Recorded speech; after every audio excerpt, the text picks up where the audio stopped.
We should keep in mind that the definitions of disability, impairments, handicap, has changed over the years and will vary legally from one jurisdiction to the next. Nevertheless, there are some common important approaches to disability. For example, the WHO approach in 2001 is widely cited, and Peterson and Paul reviewed that approach to functional disabilities, and the approach avoids diagnostic labels, it focuses on function, and it emphasizes the interaction of the individual and the losses that the individual might have sustained in relation to the context that the individual works or lives in.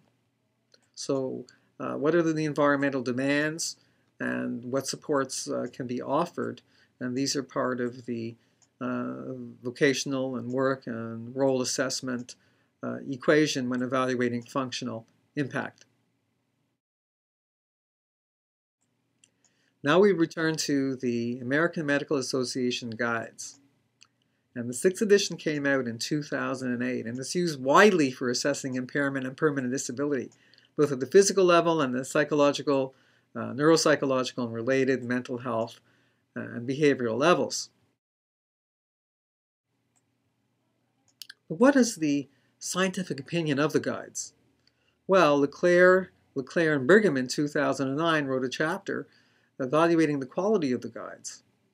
They noted that the guides do try to balance clinical judgment and science. That's a good idea.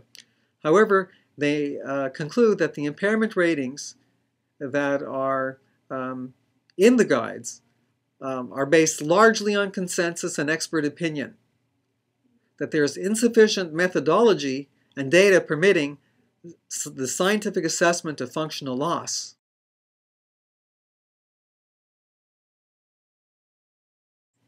So how can we move from an inadequate scientific basis to scales of impairment, permanent impairment at that, where very specific numbers are assigned, both at the physical level and even the psychological level?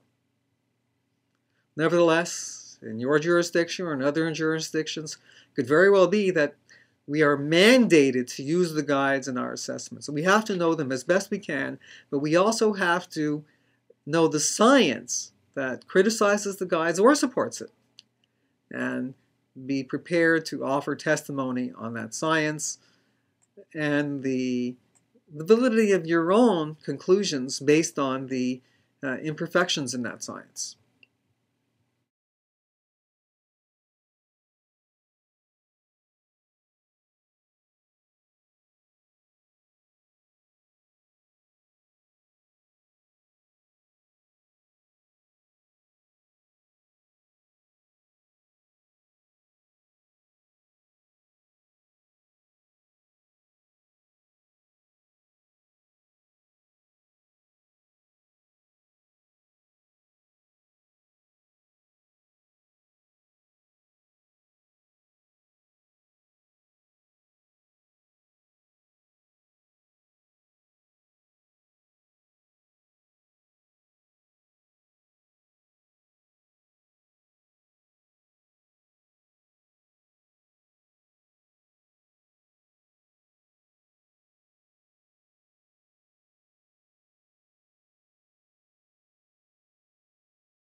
The areas of psychological injury and law.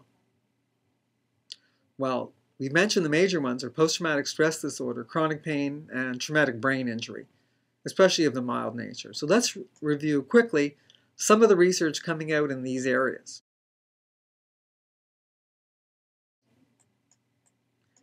In terms of post-traumatic stress, Robinson and Larson examined the A criteria in the DSM, and they had their concerns. The A criterion is the entry criterion of the type of stressor that releases the range of symptoms associated with post-traumatic stress disorder.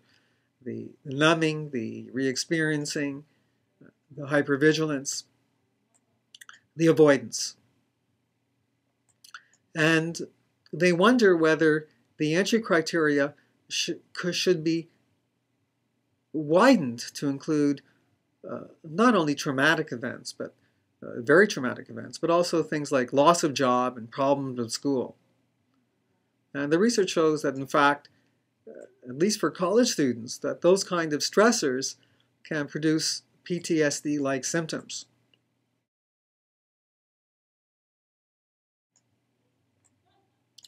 Kubani et al. In 2010 also examined the A criterion and figured that it might be too broad.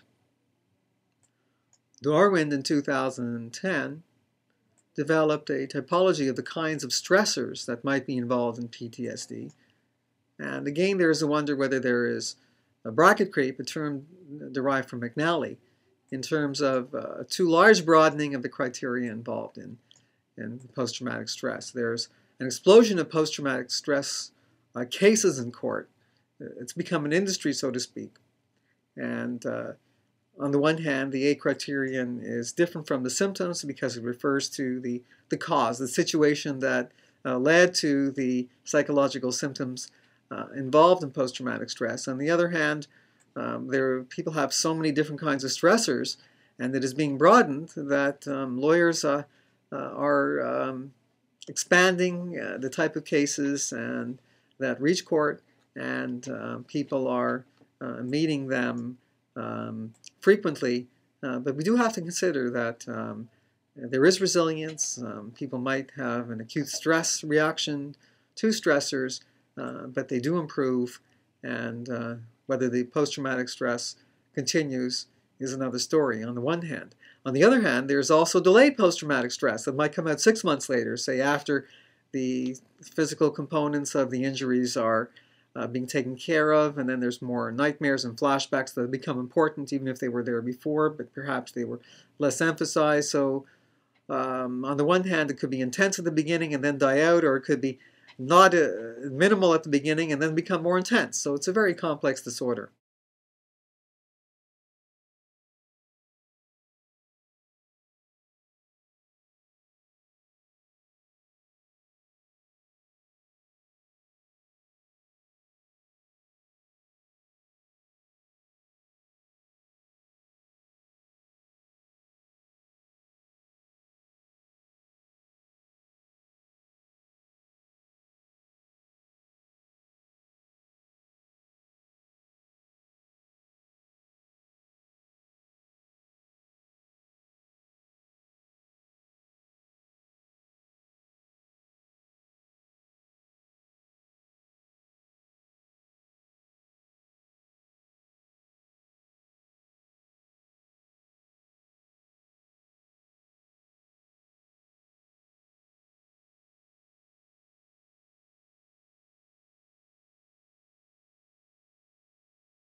we get cases where even for the authors of the same paper, for example, Long and Elhai in 2009, arrive at opposite conclusions for the issue of what should be involved in the A criteria.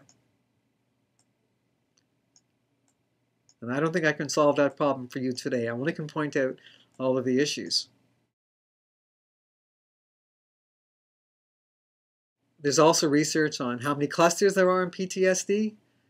There's the re-experiencing, avoidance, emotional numbing, and hyperarousal clusters in PTSD. But other factor analytic studies are pointing out there might be 4 factors, such as Sims, Watson, and Dobling in 2002, who found factors related to intrusion, avoidance, dysphoria, and hyperarousal.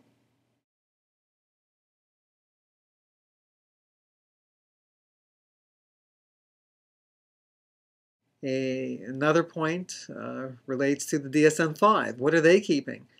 Frew, Elhai, and Tierno, in that special issue that I mentioned to you on the DSM-5, have an article on post-traumatic stress, and I refer you to read that article. It's interesting. And it points out that there's new symptoms that have been added to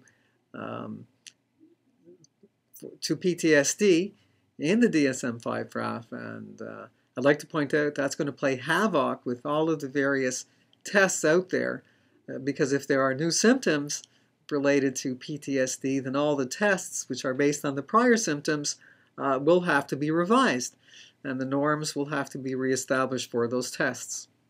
A lot of work coming up. Maybe instead of going to psychological injury and law, you should go into testing. In 2010, Michael First wrote an article for that special issue, and he criticized the A2 criterion in that if it's being removed in the DSM-5, it will lead to more opportunity for malingering of PTSD. So all these changes in the DSM have to be considered for their impact in the forensic and the psychological injury and psychiatric injury context.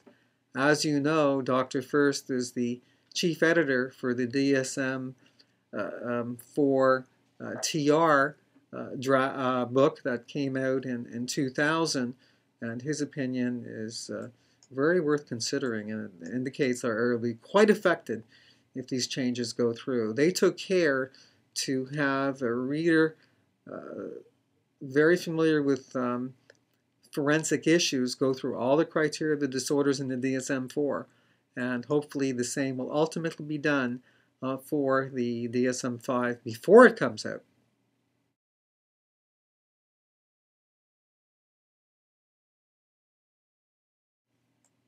In the end, for post-traumatic stress, if we can find a biomarker related and to its expression, where, and by marker we mean that it's evident in those expressing it and not evident in those not expressing it, we will have perhaps a criterion of the disorder that will stand up in science and in court. And one possibility is the medial prefrontal cortex during non-conscious processing has been implicated in expression of post-traumatic stress disorder in an article by Bryant et al. In 2010. However, I've mentioned the gold standards before, and until we find biomarkers for post-traumatic stress or chronic pain for other disorders that are 100% or almost 100% accurate, such that there's a good balance for false positives and false negatives, and establishing sensitivity and specificity, then the search for biomarkers will be put on hold in terms of establishing them as valid for court and useful for court purposes.